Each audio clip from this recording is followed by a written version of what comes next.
Okay, let's go. It's time for Be Picked. When you're ready to move from clicks to clients, learn to be picked.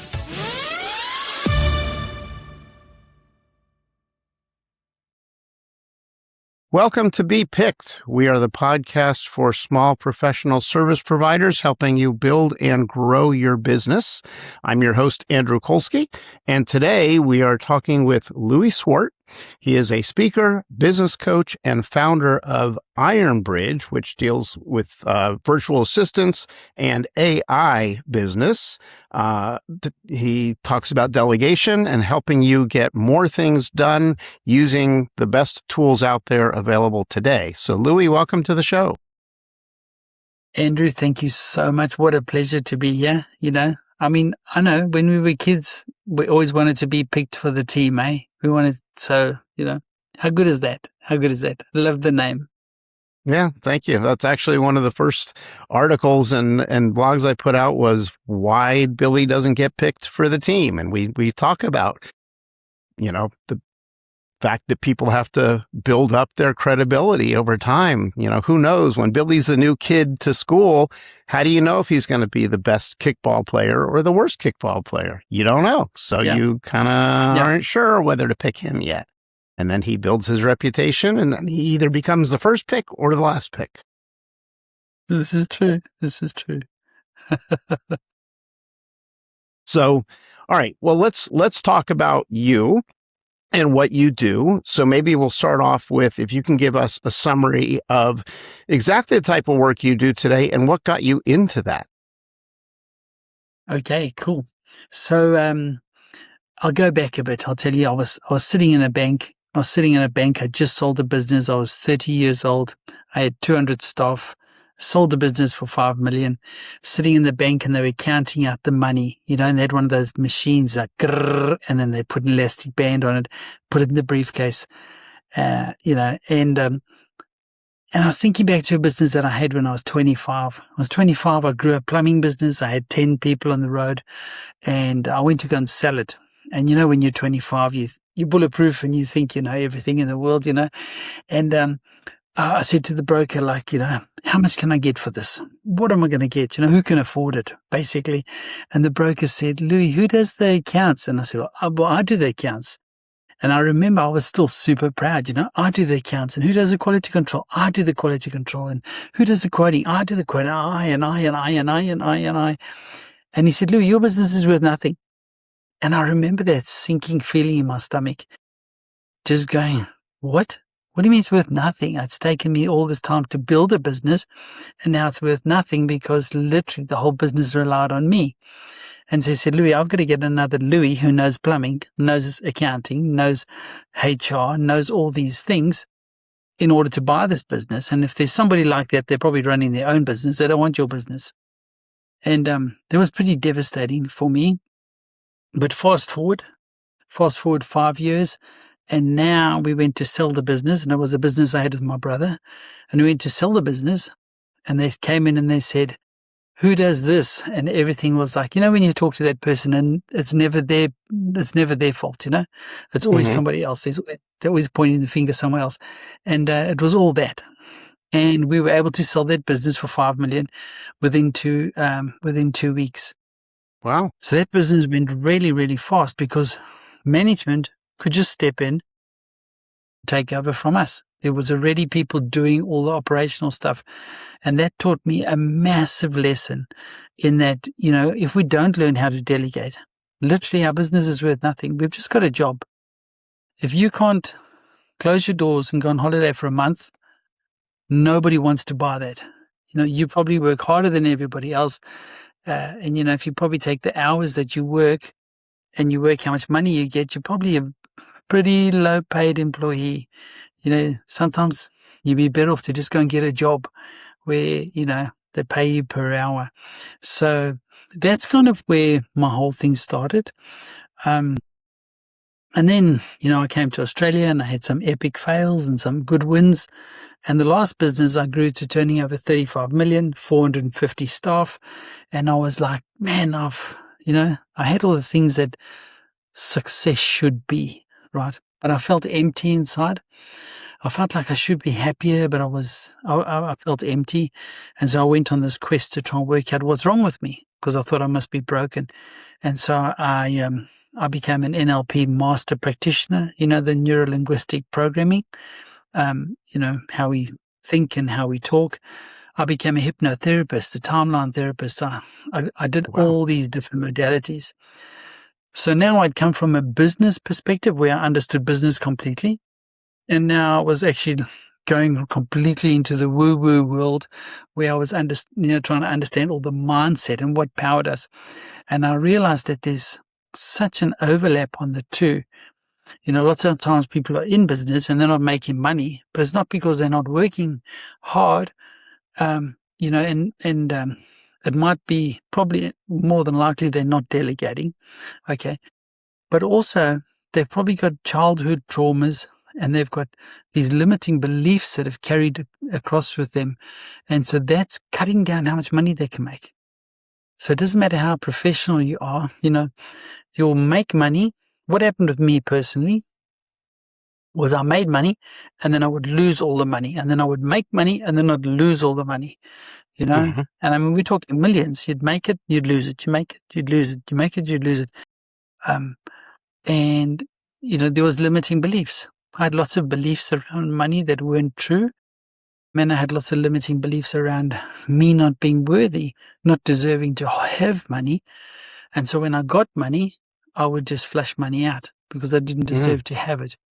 Right. And a lot of us are running around with those limiting beliefs in our minds. And we're working really, really hard. But the little person, little Andrew says, oh, if we got money, we're not going to be safe. If we got money, people aren't going to love us. If we don't deserve to have money, money doesn't grow on trees, Andrew.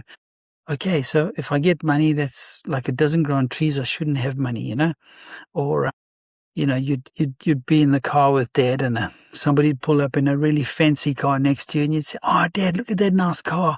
And he'd say, oh, I bet you they owe money to the bank. I bet you they're really struggling to make payments to the bank. And, they're probably not nice people. They're probably up to something nefarious. Okay. And so then you'd go, okay, so if I become wealthy, other people are going to look at me and go, I probably owe a whole lot of money to the bank. I'm probably a baddie, et cetera, et cetera. And then we fed the same narrative on TV, Look at all the movies. The wealthy guy is very rarely the good guy. Right. Generally, the wealthy guy is the baddie. He's generally the baddie in the movie. And the guy that's got nothing, he's like the hero, okay? He's, and I mean, I'm all for the underdog. But Right. we conditioned that it's actually smarter to be the underdog than it is to be the wealthy guy in the movie. And so then we grow up with this, and it makes it very hard for us when we go into business, to try and get our head around the fact that we deserve to be wealthy. That's when you're talking about people with a small service provider business, they are the chief cook and bottle washer and doing everything just like you were describing that, you did previously. And they're struggling to keep their head above water because they've got, 20 hours worth of work to do and 2 hours within which it has to be done. Yes. And, they're trying to earn the money and do everything else at the same time. Yeah. Yeah. So, one of the big things, Andrew, is that people don't learn how to delegate, okay? And they don't know the difference between a low value and a high value task. So the saying, Andrew, if you want something done right, you need to But yourself. do it yourself. And it's completely nonsense. It's completely nonsense. If I think about servicing my car, right, there's no way I would do it. No way. I'd take it apart. I don't know, if I took the oil out, it might never go. Oh, I might put the wrong oil in. I've got no idea what to do, okay? If my car makes a little noise, I take it straight to the mechanic and I'm like, listen, this thing's making some sort of ticking or banging. Can you sort it out? But then when it comes to our own business, we go, you know what, I'll just do it myself. It'll only take me 10 minutes. And then we jump in and we decide that we're going to move a picture around on Canva. And we go, I'll just quickly move this picture around because I know where I want it to be. And then we find ourselves 2 hours later and we still can't get the freaking picture to move around because every time we move this picture, all the wording over there goes. And then we're like, well, how do I get that wording back? And how do I, and now I got to go into a Canva course to try and learn Canva. Reality is, the reality is that I'm losing so much time by doing something that somebody else could do like that. Somebody else could do it so fast. And I've got this formula. It's called the 2K today formula. Okay. And how it works is, if you think about it, we think about it and we go, lots of us think about time as almost like an unlimited, resource. And we go, okay, I've got time and I'll just do this quickly because it's only take me a couple of minutes and I've got time to do it. But if you think about how much you want to earn in a year, let's say you want to earn $200,000 in the year. We only have 2,000 hours a year. That's not a lot, hey? If you think about it, you've got 20 hours. You've got 40 hours a week, 8-hour day. You've got 40 hours a week. And you've got about 50 weeks a year that you can work. So 40 hours by 50 weeks will give you 2,000. So you've only got 2,000 hours. So if you want to make 200,000, you've got to divide it by 2,000 hours. And that gives you a figure here of $100 an hour. Now, if you're in Canva and you're stuffing around in Canva and I love Canva. So, if you're in Canva or you're doing stuff that's like somebody could do for $10 an hour, instead of making $100 an hour, you've actually lost $90 because you've done a $10 job. Now, if you do a $10 hours relatively consistently, that figure has to go down because you're doing work that's worth $10. Right. But if you're doing work, if your target is $100 an hour, you're appearing on podcasts, which is going to get you more credibility. You're building your brand. You're building lead magnets. You're in front of clients. You're writing books. You're actually consulting. You're doing all those things that will bring you more than $100. If you're doing all the stuff up here that's more than $100, that figure has to go up. So, it's a simple maths. So work out what that figure is. And I'm very much about implementation. So if somebody is listening to this podcast, if you take one thing away from it, work out what that figure is. If you want to earn 100,000 in the next year, that's $50 an hour. If you want to earn 200,000, that's $100 an hour. If you want to earn 400,000, that's $200 an hour. And what you do is take that figure and probably double it. Because if you're working for yourself, you're probably not going to be working 8-hour days. You're probably not going to get an 8-hour day. You're probably going to get shorter hours. All right. And then what I want you to do is write that figure down on a Post-it note. Write it down on a Post-it note. Write it down on a whiteboard. Write it down somewhere where it is super visible to you. And then every time you're on a call, every time you're on your computer, every time you're doing something, look up at that note and go, would I pay somebody $100 an hour to do this? And if you're moving that little thing in Canva and you go, would I pay somebody $100? And you go, there's no way I'd pay somebody $100 to be in my Canva and move a picture around. Why am I paying myself? Why am I stooping to that level? And so literally that's the difference.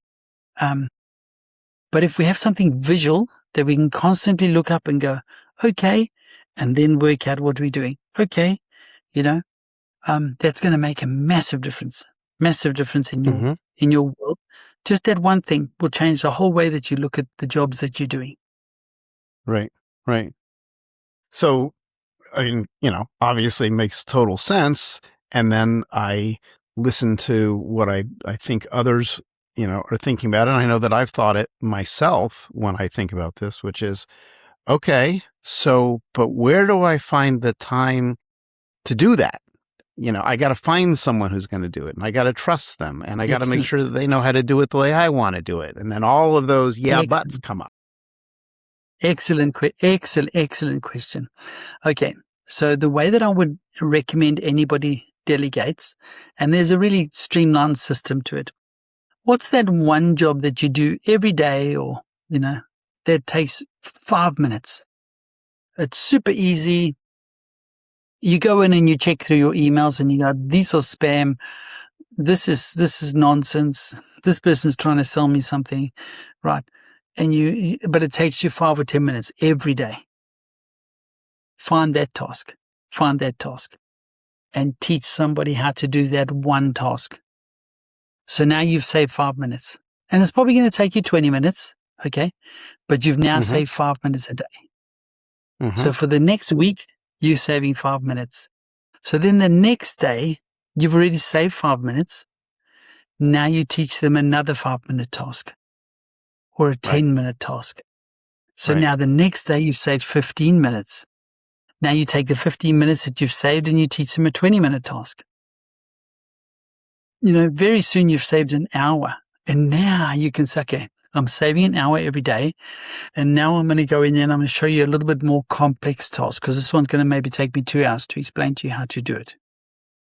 But so you build it up like that slowly. And what that does is it also builds up, it also allows you to have trust, because lots of us don't delegate because we lose control. Okay. And we don't trust. So, it's a big thing. If I got somebody to go into my emails and then go, okay, if this is an obvious spam, just, don't mark it as spam. I've got to trust that that person's not getting my, best customer and marking them as spam. Okay. Right. Right. So there's trust. There definitely is trust involved in there. And there's also control, because, when I'm doing it, I know exactly what's happening with my emails. And when I've got somebody else doing it, I don't have that. But it's a skill that we definitely need to learn really, really quickly, because it can be the difference between us making it in business or not making it at all in business. Right. And just on that, somebody, when I was a younger man, okay, and I had a mentor, and I remember going to my mentor and saying, I can't find anybody to work like I do. I can't find anybody to work in my business like I do. I don't know why I can't find anybody that works as hard as I do or does as much stuff as I do. And he said to me, Louis, who owns the business? And I said, well, I own it. And he said, Louis, whose dream is it? And I said, well, it's my dream, because I want to grow it and sell it. And he said, you're never going to find somebody who's going to work in your business and have the same passion and drive and be a crazy like you are. Okay. Because a lot of us are crazy. A lot of us are there, 10 o'clock at night, or we're on a Sunday morning and we work in a way because we just need to get that file done. You're not going to find somebody that's going to be as dedicated as you are, because you've got a much bigger picture. So then he said to me something super interesting, and he said, Louis, do you think you could find somebody who could do 60% of what you do? Now, you'd have to be pretty egotistical to think that another human couldn't do one of the tasks that you do at 60% as good as what you do, or 60% as fast, just slightly above half. And I said, yeah, I think I could get people to do, my paperwork at 60% of what I do. And he goes, well, then you put on one of those people. And now your productivity is now 160% of what it was before. And then when you put on the next one of those people, your productivity is now 220%. And that made such an impact on me, because it was like, wow. So I put on one at 60, I put on another one at 220, I put on another one. It's like, it's just this massive compounding effect. And obviously we lose a little bit along the way. Right. When Right. I could tell you, when you get to like a couple of layers, you're losing some of it. But that's the concept. So many of us are out there. We're trying to get somebody to do 100%, which is just not going to happen. But if we think 60%, and they might do 80, and we were like, wow, this is incredible. And with a lot of the stuff, with AI, I've got staff in the Philippines. I've got staff in Nepal, Egypt, South Africa. And, my God, amazing. I've got a young guy, he's 20. And I just go, hey, I'm looking at building this agent to do this. And then the next day he goes, oh, here's the agent. Here's the website. Click on the website and the agent does what you want it. And I'm like, what the hell? Like,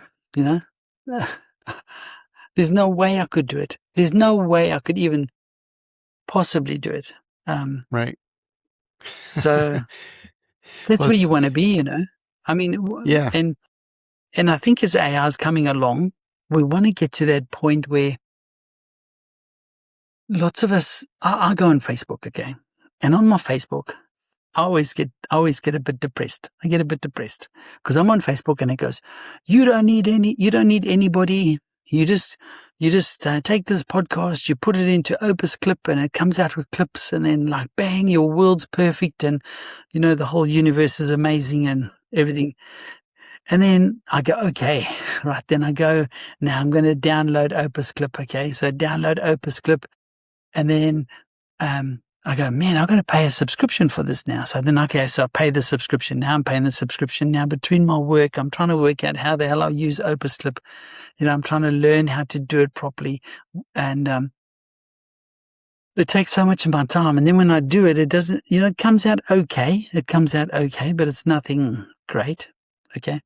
But then if I give it to my team who does Opus Clip all day, they just like, done, mate. Here it is. Here's the files. We've trimmed it. We've taken out the extras.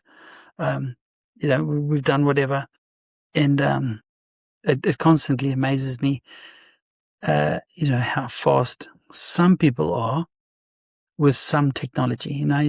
You might be amazing at sales, and yet you might be terrible at accounts, or you might be terrible at creative, actually coming up with images and stuff. And I found that personally, I'm with accounts, I'm shocking. And I know I shouldn't say that. I should say I'm amazing and I'm working towards being amazing, but I don't like it. And so I've got an accounts person and they literally do my accounts for me, and, Right. if I had to do them, it would be a nightmare for me. Yeah. And I think, you're hitting a really important part here in general, which is on one hand, people are thinking, well, if I'm going to find someone to do this piece and that piece and the other piece, then I got to pay all these people. But you're also pointing out that, well, think about the value that brings. If you have more free time of your own to earn the $100 an hour while you're paying somebody else $50 an hour or $25 an hour, depending on the task, whatever it may be, you still are going to make more by doing it. And I think that scares a lot of people up front because they maybe they've never done it before and they don't know what the outcome's going to be. And maybe this person isn't going to be so good. And yeah, there's lots of maybes. And yes, it's important to interview people and hire correctly and all that. But, when you find someone who is really good at what they do and all of that weight comes off your shoulders because now you're just, okay, you take care of this and I know that it's going to be done. What a difference. And nowadays, and here's a huge debate, obviously, AI, you were describing the issue of my email. I mean, I got to the point where email, it's become useless to me because there's so much junk that comes in and you can unsubscribe and delete and block every 10 minutes of your day. And it doesn't make any difference the way it works out there. So anyone who knows me knows if they send me an email, chances of me seeing it are 1 out of 10. But the very first tool that I built for myself with AI was exactly that. go into my email box every morning, automatically, 4 a.m. Look at the last 24 hours worth of emails. Based on these rules, mark what I need to look at, mark what is obviously spam, and mark what, should be deleted versus deleted and blocked. So every day I open up my computer and I get a list. Here's what we recommend being deleted. Here's what we recommend being deleted and blocked. Here's what you should read. Should I go forward? And I can pick through. And most of the time it's right. Sometimes it's not, which is why I have the summary. Because initially I did it as fully automatic and I realized, whoa, wait a minute. It might be deleting that important client. But the point is, I don't have to sit there now and go through each email and open it. And I don't have the time to do that. But now in the morning, I open up my agent and there it is. Tells me exactly what I say. Do number 1, don't do number 2. See you tomorrow. And it's a very simple task. And those agents you can build in, like, people have this whole, we have this whole thing at the moment where we'll go, should I use Gemini? Should I use GPT? Should I use Claude? Should I use Copilot? And they're kind of like jumping around, and you know what? Almost any one of them will do it amazingly. Okay. Mm-hmm. There's obviously some that do it better. I'll give you an example. So today I've just written a book and I'm putting this book onto Amazon. Okay. And, in the book, I need to make it into a PDF. It's a Word document and I need to make it into a PDF because Amazon prefers a PDF. Okay.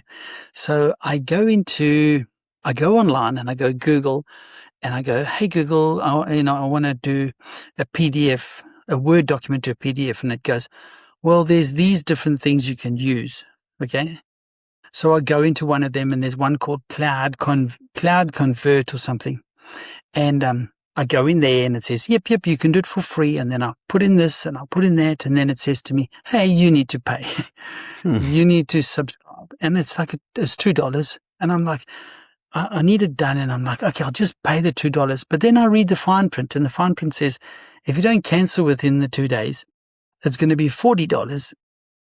And then it's going to be ongoing $40 unless you cancel. And then I went, you know what? Why am I using old school technology? So I took the document, I went back to ChatGPT and I said, hey, ChatGPT, can you just take this document and make it a PDF? And it went, yep, no problem. I put the document in there, it said, here's a PDF. Which, we still had that thing where we go away from the, we almost go and use old school stuff. Even though we know that the AI stuff is phenomenal, Another example was I got the book, I wrote the book, and I used AI for some, to assist me with it and the layout and everything. And the formatting came wrong. And I was there watching TV and I was like, I'll just get the formatting and I take out the spaces. And then a friend of mine went, Louis, I've just formatted your whole book. Because they said, what are you doing? I said, I'm just watching TV and I'm formatting this book. And they said, I'll send it through. I'll have a quick look. They sent it straight back and they said, I formatted the book for you. And I'm like, how did you do that? And they said, I just went into Claude and I said, please format this, take out all the spaces, make the, headers the right thing. Mm-hmm. And I was like, I am the AI guy. Okay. Why didn't I think of just flick it straight into AI, get AI to do it? Why did I go and format it and stuff around with it? But it's because we kind of forget that we've got these amazingly powerful tools at our disposal, Right. Well, they're scary for people who haven't used them. It's scary because they don't have a frame of reference. They don't know what it can do or how to do it. And that's okay. You don't have to know everything. There, like you said, you've got people who do things for you and build it out for you.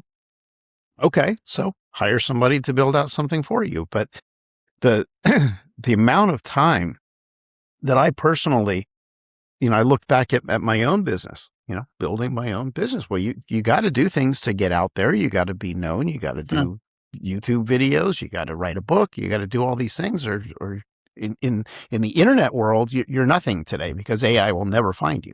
So you got to do these things. And it took me hours and hours and hours a day, every day. And it got to the point where I don't have the time to do this, but I can't afford not to do this. So what do I do?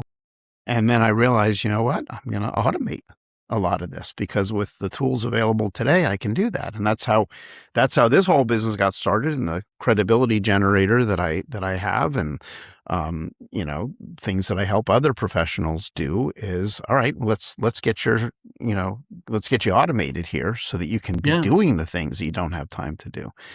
And so, I know there's a lot of discussion out there about AI and is it good, is it bad, and all these things. And you can debate it all day long and talk about it with everybody you want to. And at the end of the day, AI is here. AI is in everything you do. It's going to be more and more and more and more. So you can sit there and fight it and be upset and hide under your pillow, or you can embrace the fact that this is where the world is now, and I'm going to use it to my advantage, and we're going to do all these wonderful things with it. So, it's True. a personal choice. Well, think about this, okay? Go back to the 1800s, and there's monks. There's monks, and they're in the monastery, and they're writing the Bible, okay? And they've got their quill in the ink pot, and they're lovingly doing every letter, and they probably took a whole day to write a page, right? And then along comes this guy, Gutenberg, and he's like, let me show you guys what I can do. And he goes, give me that page. And he goes, click, click, click, click, click, click, click, click, click. And he goes, here's 10 pages. Now, you can't tell me that those priests didn't go, hang on a second. This is the devil's work. Hang on a second. This is not as good as when we wrote it by hand. Hang on a second. When we did it, there was much more love went into it. Hang on a second. Nobody's going to accept this. Hang on a second. This is going to be super dangerous. All the stuff that we're saying now. Okay. And I understand that AI is a mega powerful tool. I understand that it's super dangerous, but so is the printing press. You've only got to see what, radical people do with literature that they printed, and they can cause all sorts of chaos in the world. And then we moved to the car, when the car came along, people all had horses, and now suddenly there were cars, and these things go so fast, people are going to get hurt, and people aren't going to be able to use these, we won't have enough space for them, and there's never going to be enough this and enough that, and they're going to be so dangerous, and I'm sure some people got run over in the beginning, I'm sure, I don't know, but I'm sure they did, and they would have, some people would have just focused on how terrible cars were, whereas others would have focused on what the benefits are and how we could use cars. Right. And AI is exactly the same. We need to think of it as a tool, and it's not a tool that's going away. It's not something that's suddenly going to go away. So you either need to learn it, or you need to learn it. There's no choice. Right. Well, it's I have to share this because this has always stuck with me. Many, many years ago, there's a comic cartoon. It's called King of Id, or Wizard of Id. I'm sorry. Oh, yes. And I've always remembered this one. I cut it out and I saved it, and I've lost it. I don't know where it is, but this is what it was. It was a single frame picture, and it's the king sitting on his throne, looking at his assistant Rodney, who had a bow and arrow. Yes. And behind the king, on the outside of his other side of the wall, outside the door, is a salesman. And the salesman is trying to get in to see the king because the salesman has a machine gun. And the king says, the caption is, I don't have time to speak to salesmen right now. I've got a war to fight, as he looks at all of his soldiers with bows and arrows. And, to me, I've always remembered that because, it's so ironic about all this. Same thing with AI.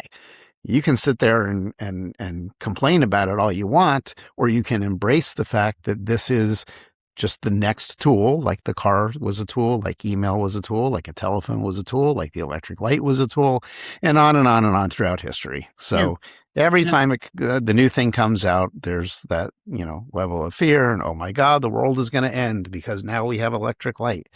Well, guess what? The world adapted and new opportunities came and new jobs came and new things absolutely. came. So, same thing. Absolutely. I remember when they brought calculators, when they had school, they had calculators, and Yeah. the parents were all up in arms because, like, how are the children going to, like, this is ridiculous. The children need to be able to calculate, when are they ever going to have a calculator in their pocket when they're adults? And I mean, now we all walk around with a calculator all the time. But at the time, they were like, when's that ever going to be a thing? This is ridiculous technology. And then the internet came out, and I remember, Dad saying, why do you want to learn that? Who in their right mind is going to sit in front of a box all day? Okay? Who's going to sit in front of a box all day? And like literally, that's what I've done my whole life for work. I've sat in front of a box. I sat in front of a box all day. That's what I do for work. And the internet's the same. Who's going to do that? So Right. Try and function today without the internet. Try and get your banking done. Try and get any information. Try and do anything. You can't. yeah, incredible. Eh? It's just not So, available. Just not available. yeah. And it's going to Well, be like that with AI. One of right. my Well, it already favorites, is. 100%. One of my favorite sayings, Andrew, is, and I don't know who the guy was, but he said, technology has never moved this fast and will never move this slow again. True. Because I thought you were going to say, and then we look back 10 years and someone said that exact same quote 10 years ago. And then we look back 20 years and somebody said that same quote 20 years ago. Yeah. Yeah. But I mean, if you think about that, like, you think it's fast now, wait in 5 years' time, Right. Right. So, But, this is where, I guess this is the whole message of this podcast is, there's a lot of stuff that now I'm speaking to the listener, that you, the listener, in building your own business, there's a lot of things you can do to streamline your own practices and to, if you're $100 an hour person, then do $100 an hour work and let someone else do the $50 an hour. $20 an hour work. yeah. If you're doing $20 an hour work and you should be getting $100 an hour, what are you doing? You're losing $80 an hour. So, Yep. Recognizing this and putting it in use for yourself, that's how you're going to build your business. Because guess what? The guy next to you is doing it. And so he's going to be moving that much further ahead of you while you're still sitting there struggling, trying to move that picture on Canva. Absolutely. Absolutely. Very, So, very scary for some yeah. people. But I mean, the opportunities are incredible. Look at, if you just take advantage of it and see how it can assist you, in so many ways. And, people say, oh, but AI lies. And it does lie. So do humans, Mm-hmm. I mean, it does what we do. It's learned from us, and so, but I'm very much about having a human who can actually manage it for you. So, I mean, Andrew, you're probably you're like a smart dude and you've built your own agent to do your emails, and that's cool. But the average person doesn't maybe want to do it or know how to do it or have the time to do it. And that's where VAs come in, So Right. now you can just get somebody offshore. I've got whole teams that actually know exactly how to do that, and they would just come in and say, "Okay, what tool are you using?" We'd build you an agent, put it into your business, and off you'd go. Or even for social media, another one that we're really big on is social media. The brand, we're going into a world now where if you don't have a personal brand, you're going to be in some serious trouble. Okay. And people say to me, oh, Louis, I'll just create some AI pictures and I'll just chuck it onto the internet. And I go, yes, but somebody that's got no experience can also create AI images and chuck them on the internet. And if they chuck in on more than what you are, they're gonna get better exposure than what you are. You want to be able to create some videos so people can see who you are, see that you're a real person and that they like your personality. You still got to work with people. They're still got to be, cool people to work with. So you want to create some videos so that people can see your personality. You also want to you really want to know what people's pain points are. What's their fears? What are those deep fears, frustrations, dreams, and desires that they've got? And how do we talk into those? So we can say, do you feel like this? And the more we can explain how they feel, the more they believe that we know the solution. So if we can say, hey, do you suffer from this? Do you wake up in the middle of the night going, hey, I'm going to go into a meeting tomorrow, and they might find out that I don't know as much as what I should know, and people go, wow, that's me. And those are the people that are going to come and sign up with you.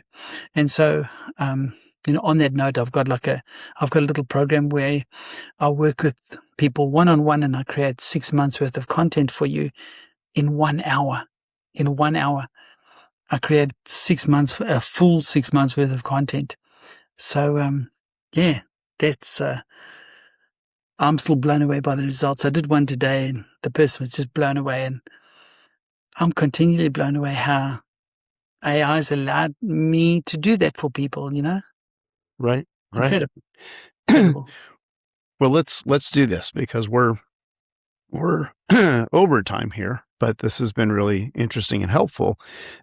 So if somebody wanted to find you or read more about what you do or all the things you've been talking about, what's the best way that they could do that? I've got a couple of different ways. So my name is just Louis Swart. So Louis like Louis Vuitton and Swart. So they can just go louisswart.com is one way to find me. And if they go there, there's all my contacts, and they can reach out and they can have a virtual coffee with me or whatever they want to do. The other way to reach out to me is I've got a company called Iron Bridge. So iron like the steel, IRON, and then BRIJ. And it's ironbridge.com.au because it's Australia. So, and if you go there, you can see all about the virtual assistants. If you reach out to me on Louis Swart, I'm on LinkedIn, I'm on Facebook, I'm on all the different platforms. And I'd love to just have a one-on-one with anybody and see how I could help them. Great. Well, we really appreciate that. And, the goal here on this podcast, on the Be Picked podcast, is to give people the ideas and help them understand all the opportunities that are out there that are available now, today, and things that they can do to build their businesses and, get a little bit more of their own time back, but be doing more than what they're doing now by trying to do everything themselves. And when they start to master that, things start to become easier. So with that, I've got to close us out here, and I want to thank you for joining us on Be Picked and sharing all that you've shared today. I want to thank our listeners for listening, and we have a new show that drops every week. Interesting guests with great messages and great information to help you grow. We'd love to hear from you, our listeners. Send us some feedback. Tell us if you've put anything in place where you have actually made your own job bigger, better, easier in any way from anything you learn here. Visit us at bepicked.com, BE-PICKED.com, and we will see you on next week's show. Thank you so much. Thank you. If you are enjoying this content, please like and subscribe. Thank you.